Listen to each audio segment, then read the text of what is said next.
Macron et la chute de l'Empire franco-africain. Pour plus d'informations sur ce sujet, retrouvez-nous après le générique. Mais avant de commencer, n'oubliez pas de vous abonner et d'activer la cloche de notification pour ne pas manquer nos prochaines vidéos. Bon visionnage.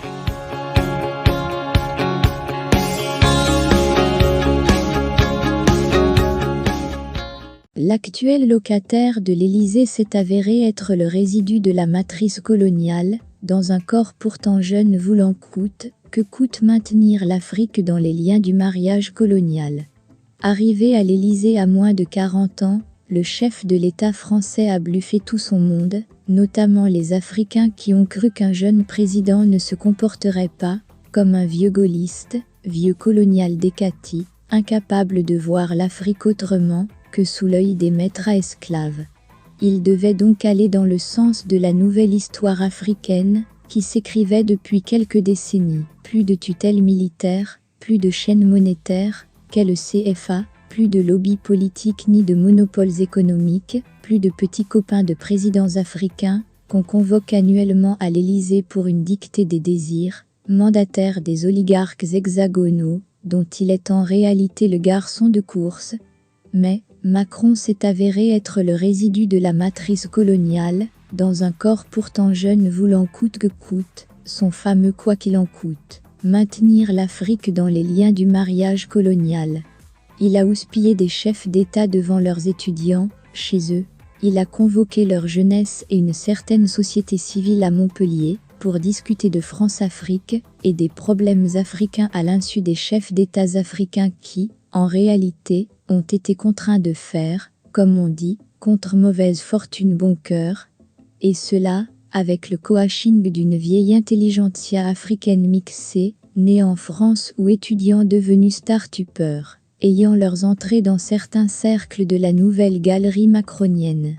Tout cela a mis le couvert et l'aura d'un des meilleurs intellectuels africains dans les années 80, un certain Achille qui a trouvé un nouveau terrain de jeu aujourd'hui pour pourfendre les nouveaux ennemis de la France coloniale, les pan-africanistes, les souverainistes, les anti-CFA, les anti-bases militaires françaises, véritable protection privée, des dictateurs africains et autres truqueurs d'élections, charcuteurs de constitution pour se tailler des costumes et boubous d'éternité, voilà la France que de plus en plus de jeunes Africains ne veulent plus voir, vivre, et le disent de multiples manières, en acclamant et en accueillant dans la liesse des militaires considérés comme des libérateurs, des sauveurs.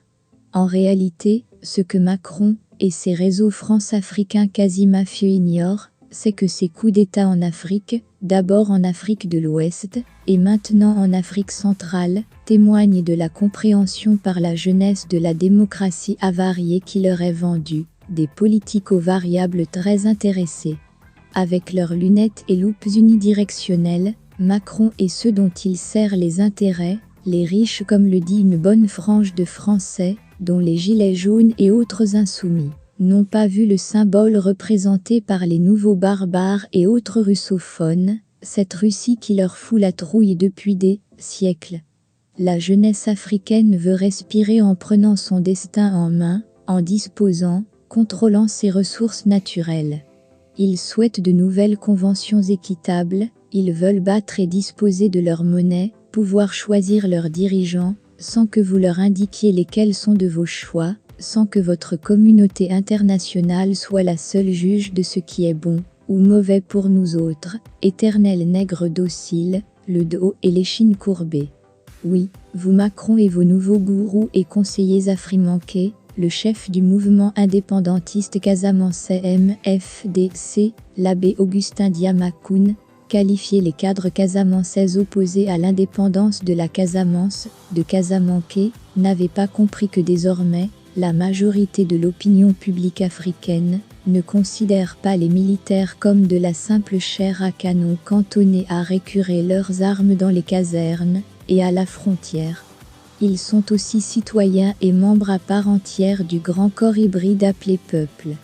Vous avez vécu le mépris propre aux lumiéristes, vous postulez que seul, votre système démocratique est bon, universel voire l'unique modèle unique d'exportation. Macron le démocrate s'arroge le droit de distribuer des brevets de légitimité en Afrique. Il distingue des régimes légitimes de ceux qui ne sont. Il désigne un tel de putschiste parce qu'anti-français et pro-russe, ou plutôt pro-Wagner, ces méprisables soldats de fortune, avec une bave méprisante dans leur bouche. Tel autre est qualifié de nouveau régime, pas putschiste. Telle élection a été démocratique, telle autre une calamité qui est tout de même validée sur le dos du peuple conscient de son choix à travers les urnes. Le peuple sait comment se sont déroulées les élections, avec la bénédiction et l'onction d'observateurs indépendants, mandatés par des institutions fort peu démocratiques. Ce système d'observateurs des élections en Afrique, seulement, est une insulte à notre intelligence. Il témoigne du peu d'estime que ces supposées institutions indépendantes nous portent, de leur perception de nous, les débiles primaires qui ne savent pas élire, organiser des élections, choisir leurs dirigeants. L'amont du processus comprend les CENI et autres Sénats truqués, les cours constitutionnelles et cours suprêmes aux membres choisis par les pouvoirs en place, avec des couches de corruption active, salaires surévalués, avantages avec villa, etc. Ces gens-là se sont toujours accommodés avec les infidélités de la loi. Mais Macron, qui se rêve en Napoléon, avalise tout et nous disent « Soyez gentils, acceptez les résultats, ou allez déposer vos contestations devant les cours et tribunaux, respectez la loi. » Nous savons ce que sont devenus nos cours et tribunaux, et après, en vierges effarouchées, la bouche en cœur, ils nous assènent leurs certitudes évangélisées. Macron a poussé le mépris jusqu'à marteler devant toutes les tribunes. Notre ambassadeur, nos forces armées ne quitteront pas le Niger, parce qu'ils ont été appelés par le régime légitime. Je ne reconnais pas ces putschistes de Niamey. Et la communauté internationale a regardé et laissé faire. La France refuse de quitter un pays contre lequel les dirigeants et la majorité de la population manifestent par milliers chaque vendredi devant sa base militaire et dans toutes les grandes villes. Elle va pourtant le faire. Ils vont partir la queue entre les jambes, en bon ordre, sans rire, a postillonné dimanche soir le patron de l'Élysée sur les plateaux de TF1. Il dit aux Français qu'il pense le cœur meurtri aux soldats français morts au Sahel en luttant contre les terroristes djihadistes. Paix à leurs âmes. Mais combien de Maliens sont morts pendant les 10 ans que vous étiez là-bas supposément pour les défendre, lutter et chasser les terroristes? Il semble, c'est même certain, pourtant que les terroristes ont étendu leur surface d'occupation au Mali, pendant que vous y étiez.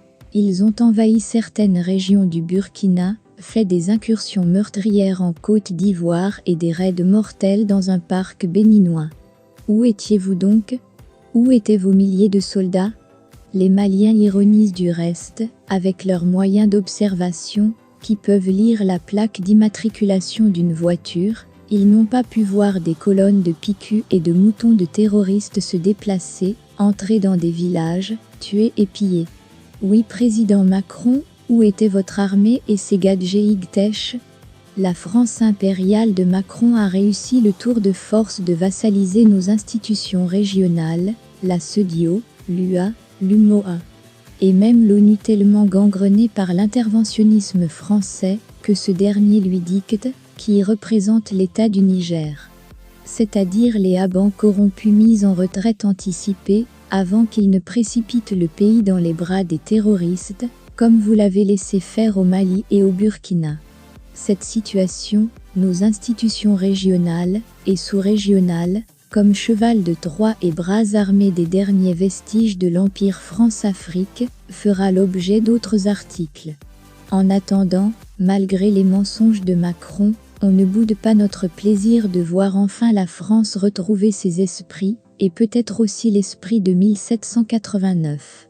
En rapatriant son ambassadeur Barbouze Baroudeur dans le Sahel, et son armée, qui ne perdra plus ses enfants dans les déserts de ces ingrats d'affreux sahéliens.